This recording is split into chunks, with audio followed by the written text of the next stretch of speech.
fans, and welcome to another episode of Silver Screams Reacts. Today we are taking a look at the trailer for Willy's Wonderland. I'm so excited. Which I'm so fucking excited. Okay, first of all, I'm Megan Salinas. I'm Katie Cullen. And, okay, so if you're familiar with this channel, you know that we tend to react to FNAF-oriented things on this channel. Even though Katie's channel, Even though I'm the crazy would FNAF probably person. be more appropriate given how big of a fan you are. But this is the horror channel, and therefore we do it here. And I also think it's hilarious. So, okay, initial premise for this, and literally all we know about it is that it's Nicolas Cage and animatronics. I have heard that it is FNAF meets John Wick.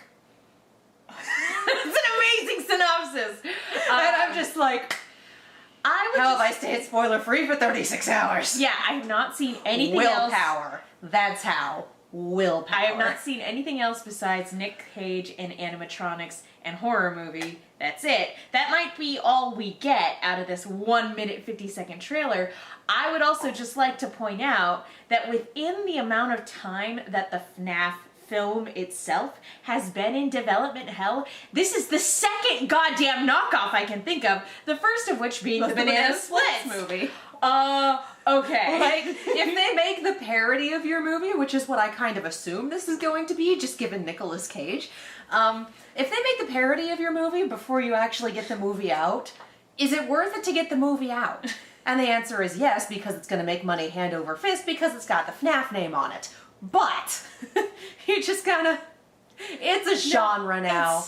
Like I said, it's just, it's remarkable to me that two knockoff films have come out before the film itself.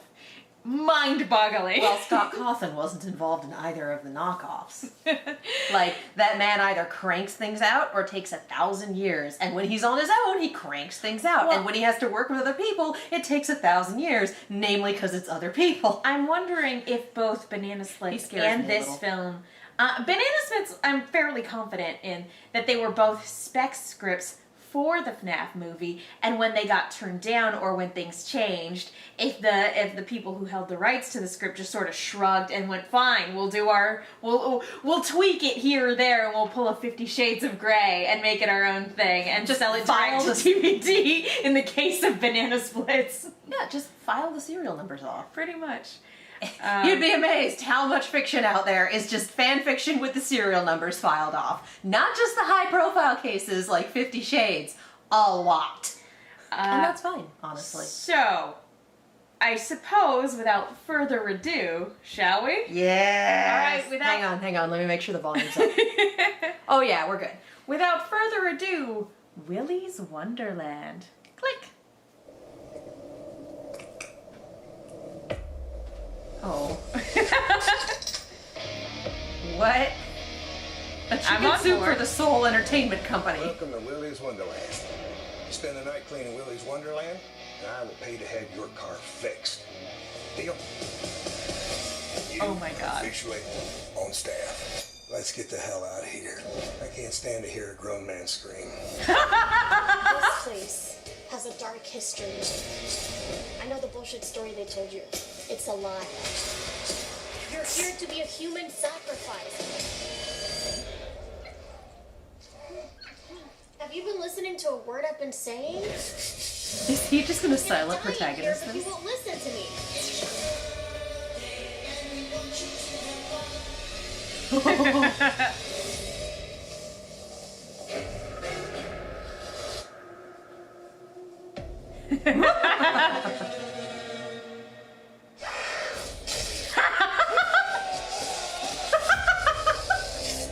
The machines got out.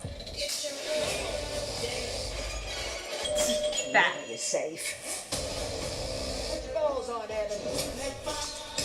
We're going to Willy's. Was that Chef Del? Was it? She's not trapped in here with them. They're trapped in here with him. With him.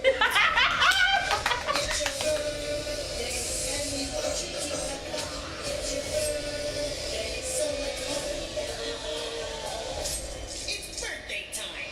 I enjoy a man of few words.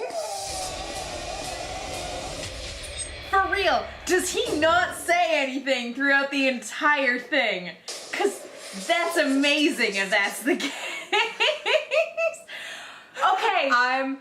For one, I'm in. For another, I love that we have that the song from the beginning is in a minor key. Yes. You don't write a birthday song in a minor key.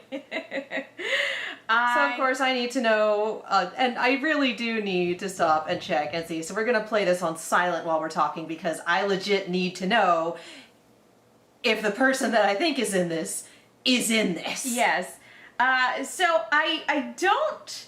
That's a good shot at the... I loved a little bit with the jaw. That was really cool. I don't like the actual look of the animatronics. Like, I'm not super keen on those particular design elements. But that being said, like, just the premise alone, I'm really excited for this. David Sheftel. Don't know. It does kind of look like it. For context, we went to college with a gentleman who he does many things. Yeah, he does many things, and he looks actor. very similar to the gentleman in the freeze frame there. But I don't know for sure if it's him. We're gonna have to look it up on IMDb. It doesn't look like him. God, it's him. It doesn't look like him, but it's just been a long time since I've seen him, so maybe. We're gonna get a freeze frame breakdown of this trailer anyway, but I'm looking at these animatronics and going, here's the thing with this design. They were never meant to have people in them. Just the way that they're designed, just the shape, like the first thing that we see is an ostrich, like, they were never designed to have people in them. These were never meant to be suits that could be put on. yeah. These were always meant to be like stage show, 100%. So, you know, we got a little, again, the FNAF person here. Very more like the animatronic show in like a Goofy movie than like, you know, something that you would see at a theme park. Yeah, they stay on stage. Yeah. So I will be really intrigued to see, like, what is this? Are they possessed? Is there a virus? Like, I do want the explanation, even if it's just a virus got loose. Or this is built on... Actually, no. Let's skip the Indian burial ground trope. Let's not ever do that again. But if it's haunted... if it's haunted, I'll take that, yeah. My guess would be, like, supernatural based in some satanic way, because the girl in the trailer, explicitly says you're meant to be a human sacrifice. I mean, that could be applicable to a number of things. Spikes on the road that we saw at the beginning were on purpose. Yeah. You get people who are just driving through town and, hey, this dude's on his own. It's not like a family of people. It's just, you know, whatever, clean this up. That's right, AAA is your friend. Yeah. Yeah. Call AAA. Don't call this guy. Yeah. Although I really appreciate all of this, honestly. I love the idea of, like, Nicolas Cage being, like, afraid, like, on his own, like, Demon Knight-esque quest. If anybody here has seen the Tales from the Crypt movie, I'm sure Demon at least Knight, someone has. like, where it's like this person who's, like, already accustomed to dealing with a whole lot of supernatural nonsense. I love the idea of this idiot jerk, you know, like, messing up this guy's car and being like, oh yes, just step into my web. And this guy being like, well, to stay here. And yeah, no, I have the thing up and I am checking these little credits that we get here. And Nicolas Cage being just like, okay, this might as well happen. It's David Tuesday. Sheftel. Wow, you called it. You called it. It really didn't look like him with the glasses and the hair and the scruff, yeah.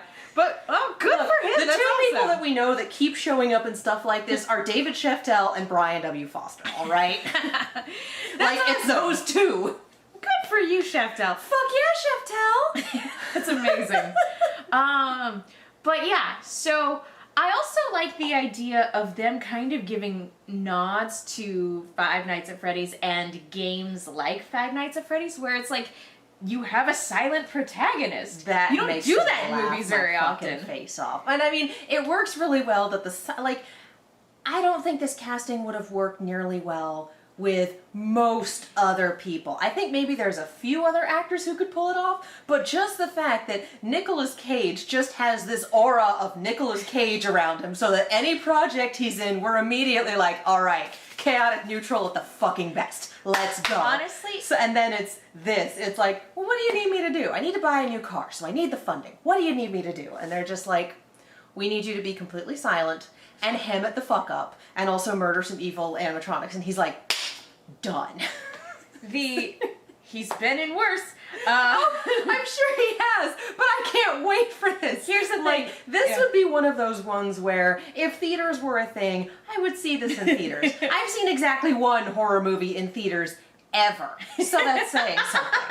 But I would go see this in theaters if theaters were safe to go to. They're not, because we're in the middle of a fucking pandemic. So yeah, we're watching this when it drops next month. I'm gonna have to do a better job of tricking you into seeing horror movies. I have the internet. But I don't think I would be interested in this if it wasn't Nicolas Cage. Cause it's the aura of Cage. Yeah, even the Banana Splits movie, even though I enjoyed it, when I first saw the trailer for it, I was like, is this a joke? I enjoyed it for what it was, but it's not all that great. This is one where I'd look at it, and without that Nicolas Cage presence, that aura that you're talking about, that essence of Cage, Eau de Cage. that je ne sais quoi that he presents. Well, here's the thing about properties like this. Five Nights at Freddy's, Five Nights at Candy's, One Night at Flunty's, etc., etc. The idea is not the animatronics themselves. The idea is the people involved. So, going more into FNAF than anything else, because that's the one I'm most familiar with, the idea is not, hey, the animatronics are what we remember. They're what you think about jump scaring you when things are dark and you're fucking terrified. Took me a while to get past that first night, let me tell you. But you think about the people. You think that's why the theories are, well, who is this person? Maybe you're in purgatory because you committed the murders. That's why it went around, okay, you know, there's animatronics, but there's kids in them. Are the kids still in there? Are there still souls in there?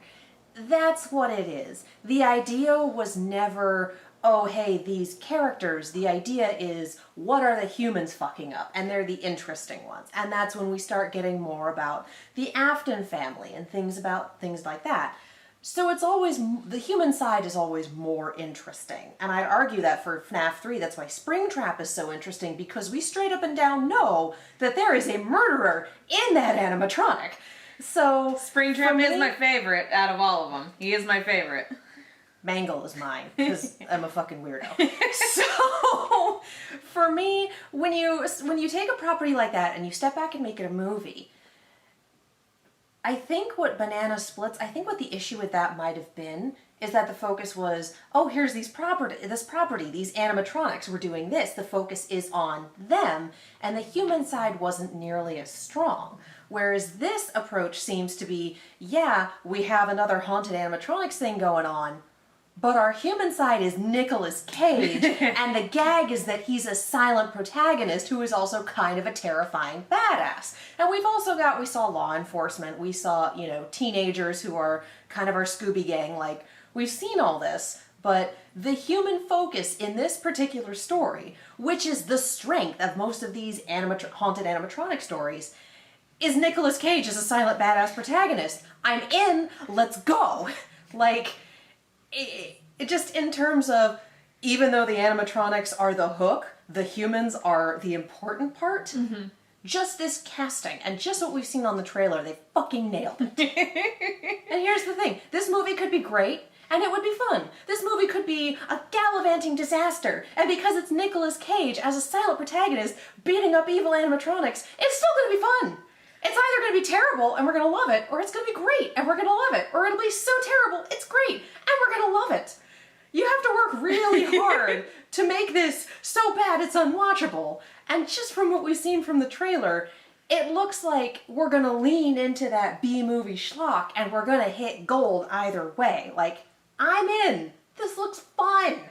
Yeah, no. And that's my treatise on the haunted animatronic genre. Having seen this, I'm really excited for the Friday night where I can sit down with this, watch it on this big screen. With my dumbass. With you, because I don't get to watch horror movies with you very often. Only when I'm out of the house, which isn't often.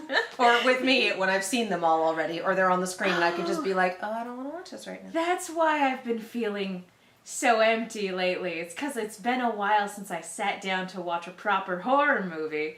A new one. Not, because like the last horror movie I rewatched was Gremlins around Christmas time. And the last new one you watched was Invisible Man. And that was a while ago.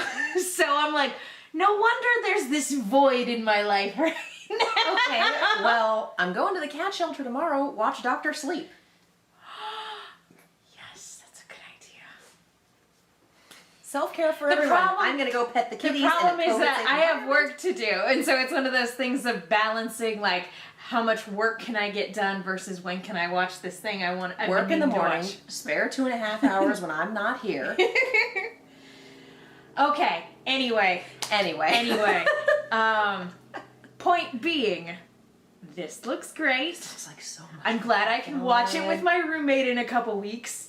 And I'm really looking forward to sitting down with a glass of whiskey and watching this on the big screen. This is gonna be so fun. I'm very excited. Like, I'm not usually in it for horror movies, but this just looks utterly, this looks like schlock. I'm here for it. It's gonna be nuts. You know how we talked at the Can't beginning? wait for the kill count. The movie's not even out yet, and I cannot wait for the James A. Janice kill count for this madness. Just, you know how we were talking at the top of the video about, you know, like this potentially having been like a FNAF spec script that just didn't get picked up? What if that was never actually the case? Oh, what for if this one? the I'm sure it wasn't. No. What if the screenwriter was, you know, back in 2015, whenever that was, I think it was 6 years ago now, that FNAF came out. Back in 2015, this person was watching a Let's Play of the first FNAF game, and they got so frustrated with all the jump scares that they were just like, God damn it, why can't this be like a normal video game where I can just go in there and shoot these motherfuckers? And so they were so frustrated with it, they wrote a script about it. Honestly, I would not be surprised if this was one of those, like, I don't want to say like quick scripts, but it's very much in reaction to the creepy animatronic genre, the creepy animatronic subgenre, I should say, of the horror genre. It's so crazy that it's such a big subgenre now. I mean, FNAF took it appealed to children a lot more than I think anyone would have thought. And so now kids like horror. Yeah, kids like horror, but also Jesus Christ. Wow.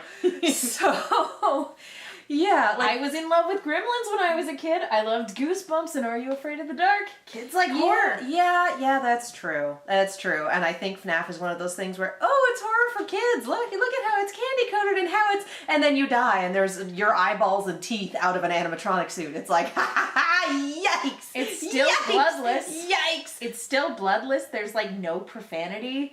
I think it's bloodless up until the end of 3 with that 8-bit scene. Yeah. And even then, it's like, oh no, a couple squares of blood. I know that would have been a big deal back in 1993 when like Mortal Kombat was a thing. But it's so not the really a point where big it deal now. stopped- The point where it stopped being bloodless in CG was the fucking scooping room. In Sister But even Location. then, you don't actually see any. Splatter the camera. It's more like a red filtery thing. It's not like actual gore. Regardless. Holy shit, Scott. Look at what you've done, Scott. Pretty much. I mean, creepy animatronics have always been a thing, and when Pirates of the Caribbean breaks down, the pirates don't eat the visitors. The tourist. The tourists, yeah. And now we have, well, I guess they do. So, people being creeped out over animatronics has been a thing ever since animatronics have been a thing. There's For as long enough- as animatronics have been around, yeah. Uncanny Valley is a thing, and humanoid animatronics, especially humanoid animatronics with human faces, really hits that for a lot of people. So, hey, this creeps me out and I don't like it is a thing. And we just went from that to, well, what if they murder people? What if they're possessed? What if they're haunted? What if they're whatever? Like, all right, we've got the haunted doll genre. This is just that bigger. It's just that, except the dolls are ambulatory. Yeah, that's pretty much it. Mechanical. Yeah. Well, I think it's safe to say that we're excited for this nonsense. I am so in. This looks so dumb. I am so in. Okay, Holy so shit. let us know what you thought of the trailer and whether or not you're excited for the film. And let us know if you were writing a spec script for Five Nights at Freddy's, what would the premise be? Who's your favorite FNAF animatronic? Springtrap. I feel like we've asked that before, but Springtrap. We probably have, but I'm sure we've had new people since then. Hello, hi, we love you. Yeah, no, mine is still Mangle, and I need to dig up those cosplay pictures, because I had a friend do full makeup for me one time, took it to Anime Expo, and goddamn. You could really scare some people with a full face of teeth painted on and a 1,000-yard stare. Nah. It was great. Sounds like fun. I terrified a grown man. Isn't it Admittedly, I am a grown woman, but... Isn't it fun? Yes! Yes, it is! All right. Because I saw him do a double take and I just went... And you now understand the appeal of fun haunted houses. Yay! No. No, I only like it when I'm doing it. That's how you get through them. You sign up to work them and hopefully not get punched in the face. No, we have a friend who she was working at Halloween Horror Nights and no joke got punched in the face 3 times over the course of like a month. So be kind to people who work in your haunted attractions. Yeah. Don't be that guy. When haunted attractions come back, because they will eventually, if you know that your fight or flight response is fight, go through with your hands in your pockets or folded or something like that. So like make sure that there's the extra step so you do not assault your scare workers. Please because don't. It's not fair to them. They're just doing their jobs and also you'll get kicked out and it's just gonna suck for everybody. So if you know that your fight or flight is fight, guys, right there. Just take the extra precaution and be kind. Because you know what your reaction is and you literally signed up for this. Indeed. So, next year when all that happens again. So, on that note, Katie, where can people go if they want to keep up with you? You can follow me all over the social medias as well as on YouTube and Twitch at Kiaxet, that is Kiaxet. If you like reaction videos to non-horror things, they live on that channel. And my Twitter has mostly just been screaming about Hades. I got into it, and I can't get out of it. And that's kind of the premise. Anyway, yeah. And I'm Megan. You guys can follow me on Twitter and Instagram at TheMenguin. That's TheMenguin. Be sure to follow Silver Screams at Silver_Screams. Like us on Facebook, all that jazz. I also have a Lost podcast where it's a Lost retrospective podcast called No Love Lost, where my co-host Will Link loves Lost and I don't, and we talk about it. And if you want to hear both of us talk about Rooster Teeth related productions, head on over to Rooster Team Radio on your podcast app of choice. And yeah, we're wrapping up Red vs. Blue, so that's super fun. And taking a break for Ruby, and when we come back, I'm sure we'll all just be emotionally devastated. Oh, I can't wait for the Ruby hiatus to be done. I'm so excited to talk about the rest of that show. And before we wrap it up, we have one more thing to say. Yes, as always, we end with the important things. Wear a mask. The pandemic is still happening. I know we're starting to get the vaccine, and that's great, but still, wear a mask. Anytime you step outside your door, for any length of time, you can't control what other people will do, but you can control your actions, and wearing a mask protects you a little and everyone else a lot, and that's kind of the point. So, wear a mask. Support your essential workers. They don't get the choice to stay home, and they are dealing with everyone at a completely crazy time. So, be kind, be patient, support your essential workers. That includes the post office. Support the post office, be patient. We all know there's shenaniganery going on in there, so support them, buy stamps. Black Lives Matter, Black LGBTQIA Lives Matter, Black Trans Lives Matter, Black Lives Matter. That has not changed. That is not going to change. Black Lives Matter. Thank you for voting. Thank you for voting. Thank you for voting. Thank you for voting. And if you're a Trump supporter, get the fuck out. Just get the fuck out. I mean, especially after what happened on, January 6, 2021, but even just in general. Even if you don't directly agree with everything he says, the fact that you don't disagree with it is compliance. It's apathy. And we have no room here for malicious apathy or for malice in general. So, if you're a Trump supporter, get the fuck out. The rest of you, hi there, we love you, welcome, we adore you. Wear a mask. Thanks for voting.